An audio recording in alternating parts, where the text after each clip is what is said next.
Salut, c'est Seb. Alors aujourd'hui, bien écoute, on va parler d'un sujet qui est intéressant, qui est vraiment très intéressant dans le sens où moi j'annonce toujours des chiffres qui sont, tu vois, quand tu veux voyager, quand tu veux t'installer quelque part, qui sont et qui paraissent, c'est vrai, élevés pour nombre de personnes. Maintenant, à l'inverse, il y a des gens qui affichent des chiffres qui sont beaucoup plus bas et notamment il y a un mythe, le fameux mythe des est-ce qu'on peut vivre, oui ou non, avec 400 € par mois en Thaïlande. Et on m'a donné notamment l'adresse d'une chaîne, bref, dont c'est tout le propos. Et je vais revenir un peu en détail dessus. Alors déjà, la première des choses, c'est qu'il faut savoir que oui, tu peux vivre avec 400 €. Il y a des gens qui arrivent en France, donc évidemment, c'est possible en Thaïlande. Mais ce qu'il faut comprendre, c'est que malgré tout, tu ne peux pas raisonner avec les mêmes critères que les locaux. Ce que j'entends beaucoup, c'est voilà, mais on peut vivre avec 400 balles parce qu'il y a des paysans qui vivent avec 200 en Nissan. Oui, c'est vrai, ils vivent avec 200, sauf que eh bien, ces gens-là, déjà, d'une part, tu vois, ils sont autosuffisants. Ça veut dire qu'ils ont une ferme, généralement, ils ont un terrain sur lequel ils ont bâti une cabane, ils n'ont pas de loyer. Enfin une cabane ou une maison, peu importe, après ça dépend un peu de la définition que tu donnes et puis l'état de richesse ou de pauvreté des gens, mais tu vois, ils ont déjà cette notion de propriété, ils ont des terres, ils ont construit une maison dessus et puis ils cultivent, c'est-à-dire ils n'ont pas besoin d'autant d'argent que toi et moi parce qu'ils produisent leurs légumes, leurs riz, ils vont tu vois, pêcher un peu, etc. Ils élèvent des animaux, bref, ils sont quasiment autosuffisants. Et déjà, ça joue pour beaucoup dans la balance. Derrière, ils n'ont pas de loyer parce qu'ils ont la propriété de la maison. Et ensuite, eh bien, il faut savoir que ces gens-là, ils ne vivent pas comme toi et moi. C'est-à-dire que c'est culturel d'une part. Le format classique d'habitat, en réalité, chez les gens pauvres en Nissan, ceux auxquels on fait souvent référence, et c'est valable aussi au Cambodge d'ailleurs, c'est à une chambre principale dans laquelle toute la famille vient s'installer. Il y a des ventilateurs sur les murs au plafond pour aérer un peu tout ça. Et sachant qu'en fait, c'est un habitat dans lequel toi, tu n'es pas habitué à fonctionner. C'est-à-dire qu'aujourd'hui, eh bien, il faut déjà vivre en promiscuité, mais surtout, en fait, la chaleur. Parce que dans les cabanes ou dans les maisons qui sont faites, tu vois, de bois et de tôle notamment, c'est un truc où c'est un four, quoi. Et toi, comme moi, on n'est pas habitué, on n'a pas grandi dans ce type d'environnement. Et les températures de la Thaïlande, c'est pas les mêmes du tout qu'en France. Donc ça veut dire que tu vas perdre beaucoup en confort. Je dis pas que tu peux pas y vivre. Évidemment, tu pourrais y vivre. Tu pourrais y survivre, du moins. Mais au-delà de ça, tout ça pour te dire qu'avec tes 400 balles, tu as deux options. C'est soit effectivement tu achètes un appartement et tu gobes le loyer, mais bon, il faut l'acheter quand même. Alors après, tu peux trouver différentes opportunités, évidemment, à plus ou moins cher, à tous les prix. Il y a notamment quelqu'un qui faisait référence à un appart qu'il a acheté 10 000 €, je crois, ou quelque chose comme ça. Donc oui, c'est possible. Sauf que tu n'achètes pas un truc à 10 000 € pour un bien qui en vaut 100 000, il n'y a pas de mystère. C'est-à-dire que si tu vois, tout le monde te parle de prix qui sont différents, il y a des biens qui sont différents en face. Ça veut dire, comme en France en fait, tu as un appart à Paris, ça n'a pas la même valeur qu'un appart au fin fond de la Creuse. Et je vais garder cet exemple, tu vas voir, pour comprendre plus tard. Mais évidemment que tu peux trouver de tous les prix, simplement ta vie de tous les jours, elle va être forcément différente. Quand tu habites à Paris dans le 15e ou quand tu habites au fin fond de la Creuse, tu imagines que tes journées, elles ne ressemblent pas du tout à la même chose. Ce n'est pas un jugement de valeur entre l'un et l'autre, c'est juste pour te dire qu'en fait, il y a des choix à faire et ces choix ont toujours un prix.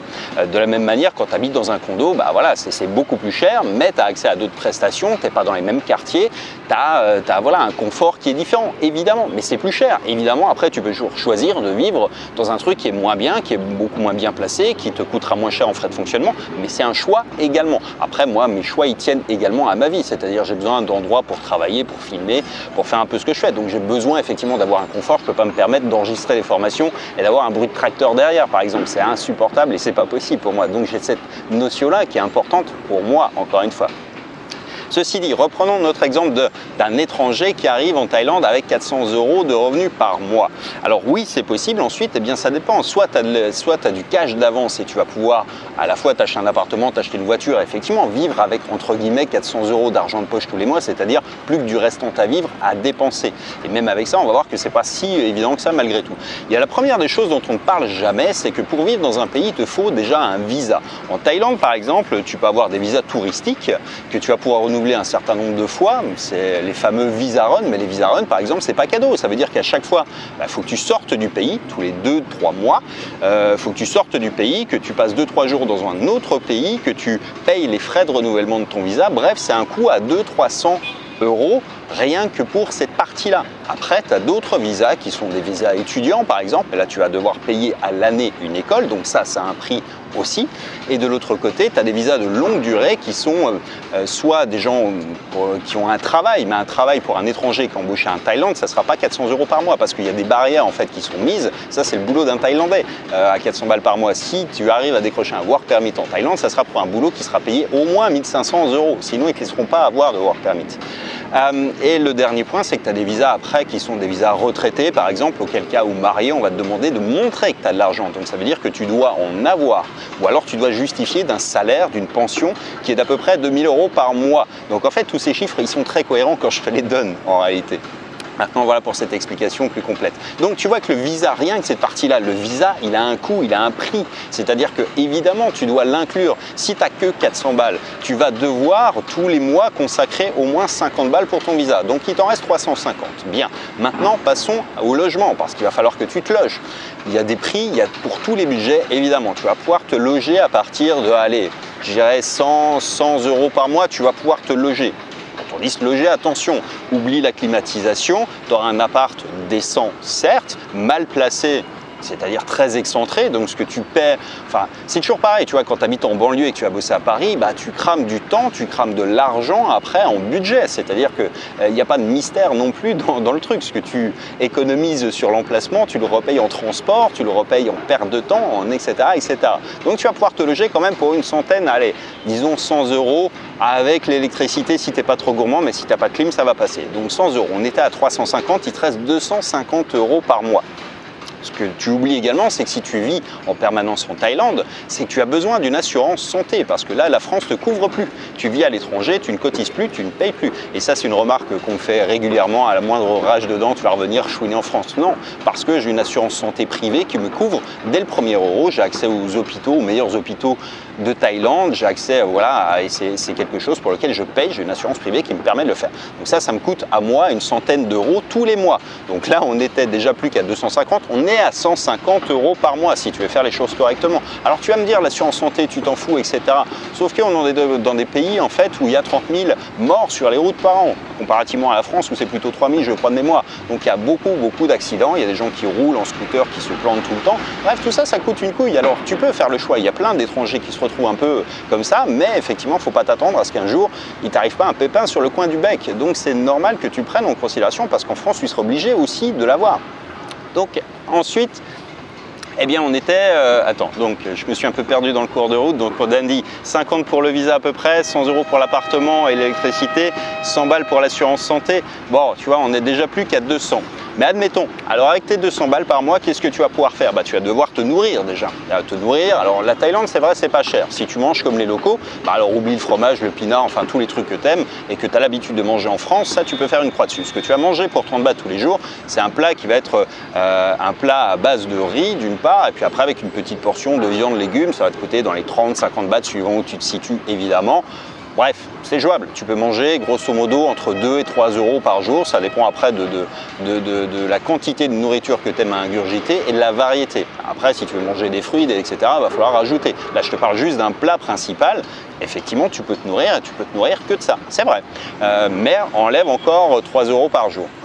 Donc si on fait 3 € par jour sur 30 jours, allez, on va mettre 90, on va arrondir à 100, mettons que tu prennes de temps en temps un café ou un truc, parce que ça aussi c'est pas compris dedans, et tu arrives déjà à 100 balles. Donc tu vois qu'on n'est plus qu'à 50 balles. Une fois que tu as tout gommé, avec 50 balles, même en Thaïlande, qu'est-ce que tu penses que tu vas pouvoir faire? C'est-à-dire que ça te fait moins de 2 € par jour. Alors je sais encore une fois qu'il y a des gens qui vivent entre guillemets en France avec ces choses-là, mais il ne faut pas se mentir, c'est de la survie. Et c'est encore plus de la survie à l'étranger, parce qu'au moindre pépin, en fait, oublie pas que tu n'es pas chez toi, tu n'as pas de système social, il n'y a personne qui va venir t'aider, tu n'as pas un État qui va être derrière toi pour venir, machin, ou etc. Tu n'as pas une banque qui va t'autoriser un découvert parce que tu es un étranger. Donc, oublie pas que tous ces éléments-là, c'est des éléments qui pèsent lourd dans la balance et que si des Thaïs en fait arrivent à vivre avec des sommes qui te paraissent faibles à toi, c'est que derrière il y a à la fois des contreparties et il y a des raisons. Et puis surtout, il y a un autre aspect quand même à prendre un peu en mesure, c'est que le salaire moyen en Thaïlande, il est aujourd'hui de plus de 17 000 bahts, c'est-à-dire plus de 400 €. Donc toi qui arrives avec 400 balles, en fait, bah, tu n'es qu'un Thaïlandais moyen, mais avec éducation occidentale. Ça veut dire qu'en fait, tes besoins, tes habitudes sont complètement différentes dès lors. Il faut essayer de le comprendre et c'est vrai qu'ensuite, tu as des disparités. En fait, la Thaïlande, tu vois, c'est un peu comme la France. Les Parisiens gagnent en moyenne plus d'argent que les gens au fin fond de la Creuse. C'est pareil en Thaïlande. À Bangkok, le pouvoir d'achat des Thaïs, parce que la vie est plus chère, parce qu'ils sont mieux payés aussi, et parce que, etc., il faut plus d'argent pour vivre à Bangkok, comme il faut plus d'argent pour vivre à Paris qu'il n'en faut pour vivre au fin fond de l'Isan comme au fin fond de la Creuse. Et c'est normal. Donc, il faut prendre avec énormément de précaution tous ces éléments-là. Moi, je donne des chiffres, effectivement, qui sont des chiffres pour être confortable. L'idée, c'est pas... Si tu veux, je pense que aujourd'hui, si tu es à 400 balles par mois, tu peux très bien rester en France et avoir une belle vie au fin fond de la Creuse. Tu n'as pas besoin de t'éloigner plus que ça parce que tu as déjà énormément d'avantages auxquels tu n'auras pas accès en tant qu'étranger à l'étranger. Et c'est ça le truc, c'est qu'il faut comprendre que en faisant le choix de partir, tu abandonnes tous les avantages que tu peux connaître du système social français, tu n'auras plus accès. Et là, il n'y a pas de contrepartie à l'étranger, c'est-à-dire il n'y a personne qui va venir te tendre la main, t'aider, et parce que ça ne fait pas partie de la culture ni de la société qui est comme ça. Donc ça veut dire qu'à mon sens, si tu veux partir, déjà j'ai fait plusieurs guides en fait sur l'Asie en fait où on te donne des budgets. À mon sens, si tu veux arriver en Thaïlande, voilà, pour être à peu près bien, il te faut 1000 balles quoi. En dessous de 1000 balles, ça sert à rien. 1000 balles, il faut avoir des revenus cohérents pour pouvoir les gagner et les stabiliser. Ou alors effectivement, il faut se placer dans une schématique qui est de dire je vais aller me poser quelque part où je vais pouvoir développer un business sans contrainte. Mais ça, j'y reviendrai dans une autre vidéo qui est intéressante à développer. C'est un peu ce que j'ai fait moi à une époque.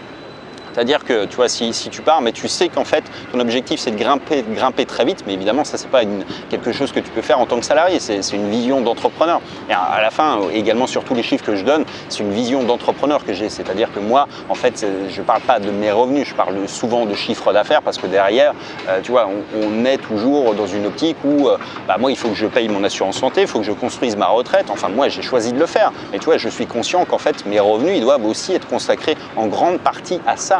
Donc c'est pour ça qu'il faut beaucoup d'argent, enfin beaucoup, c'est beaucoup et peu à la fois, mais c'est beaucoup pour plein de monde, j'en suis conscient, mais encore une fois, il faut avoir ça en tête, c'est que demain, dans 20 ans, tu ne peux pas te permettre de te retrouver à l'autre bout du monde sans avoir une retraite qui est préparée, sans un système de santé et espérer que ça puisse durer, c'est pas possible non plus, donc il faut évidemment avoir cette vision de long terme, c'est un peu ce que j'essaye de dire aussi au travers de ces vidéos-là. C'est que l'expatriation, c'est pas fait pour tout le monde. Le mode nomade digital, c'est pareil, c'est quelque chose qui est marrant sur le papier. Après, il faut avoir quand même la vision de ce que tu veux faire dans le long terme. Parce que, en fait, ta vie, c'est pas juste le voyage. C'est un moment, tu vas être vieux, qu'est-ce qui va se passer? Si tu as des problèmes de santé, qu'est-ce qui va se passer? Quel type de revenu tu auras quand tu auras 50, 60, 70, 90 ans? Tu vois, si tu as cotisé nulle part, qui est-ce qui va t'aider, entre guillemets? Ou alors, il faut que tu aies planifié un petit peu tout ça. Donc, l'idée d'avoir des revenus à minima, déjà tu vois 1000 balles par mois, ça ne te permet pas de construire ce système-là. Tu auras une assurance santé et ça te permet de vivre sympathiquement en Thaïlande, c'est vrai. Après, si tu veux vivre dans des villes comme Bangkok, moi je conseille d'avoir un peu plus parce que Bangkok c'est plus cher. Et puis encore une fois, ça ne sert à rien d'être à Bangkok si c'est pour t'enterrer au fin fond de la banlieue. Parce que ta vie, elle va pas être cool, quoi. Enfin, parce que tu vas pas profiter de la Thaïlande. Donc c'est absurde de vouloir venir pour se mettre en mode low cost.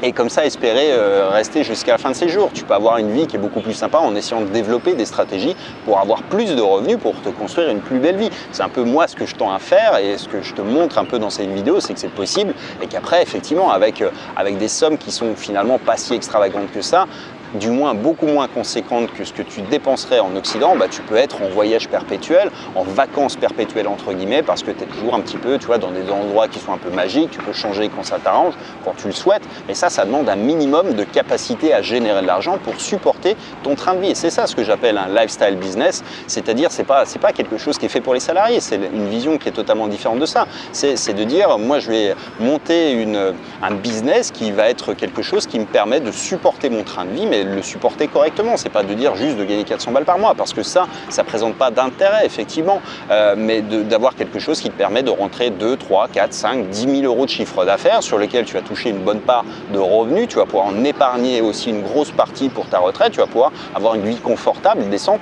et puis voyager un petit peu comme tu veux. Évidemment, encore une fois, c'est pas fait pour tout le monde, mais évidemment, l'expatriation, ou même les gens qui partent à la retraite avec des petites retraites dans certains pays, c'est pas fait pour eux non plus, parce que faut pas se mentir, il faut quand même des budgets. Voilà, si tu es au minima sociaux, la Thaïlande, c'est pas simple non plus. C'est plus simple sur certains aspects, mais encore une fois, quand tu es âgé, tu as des problématiques de santé en prenant en compte qui sont vachement importantes. Donc si tu n'as pas les moyens de te payer une assurance santé vraiment décente aussi pour voilà, en habitant à l'autre bout du monde, ça peut et ça risque d'être compliqué. Donc bref, voilà pour cette vidéo un petit peu plus longue sur le mythe, entre guillemets. C'est pas un mythe, voilà, tu l'auras compris, il y a pas de... Moi je porte pas de jugement de valeur sur le truc, je dis juste que c'est dommage parce que en fait tu peux survivre avec 400 balles par mois. Moi j'appelle ça de la survie en fait en Thaïlande, parce que au moindre pépin, à la moindre couille dans ton truc, tu vois, si tu restes 50 balles par mois sur de trucs pour les loisirs, bah, tu peux pas te payer un billet d'avion. T'as pas de quoi rentrer en France si tu as un pépin, si tu as un truc, enfin un problème de famille à résoudre, un machin. Tu es vraiment dans le truc de survie, c'est-à-dire que tu n'as aucune place à l'inconnu ni au plaisir, sauf si tu aimes beaucoup la nature et que tu es au fin fond d'Isan. Effectivement, tu vas pouvoir cultiver des trucs, te faire kiffer un peu et vivre sans besoin d'argent. Mais la plupart des gens, malgré tout, n'ont pas cette vision-là, quoi. Il faut en être conscient. Et encore une fois, donc les gens y arrivent sur place, les locaux, oui, mais pas à n'importe quel prix, pas n'importe comment, et pour des raisons bien objectives qui sont de dire qu'eux, ils n'ont pas besoin à la fois de payer un loyer, ils n'ont pas besoin d'assurance santé parce qu'ils en ont une qui est fournie à minima par le système local, du moins en Thaïlande, et derrière, ils sont quasiment autosuffisants sur des trucs alimentaires. Donc ça élimine quand même beaucoup des problématiques, et puis surtout, ils sont chez eux, et ce qui n'est pas ton cas. Donc ça élimine quand même toutes les contraintes. Enfin bref, encore une fois, si ça t'intéresse d'en savoir plus, il y a un document complet qui a été fait par mon assistant là-dessus. On met 6 pays en Asie avec des budgets très précis, justement, ce que tu peux faire à Kuala Lumpur ou à Chiang Mai, par exemple, de combien tu as besoin, avec des fourchettes de prix, avec 3 cas, c'est-à-dire un cas où voilà, tu vas vivre à minima, hein, où tu vas être à peu près middle, et puis à un moment où tu vas te mettre bien, quoi. Donc ça donne un petit peu une idée pour tout le monde. Si tu ne l'as pas encore téléchargé, je t'invite à le retrouver dans la description de la vidéo. Je t'ai mis un lien qui permettra d'y accéder tout simplement. En attendant, je te dis à très bientôt dans la prochaine. Ciao.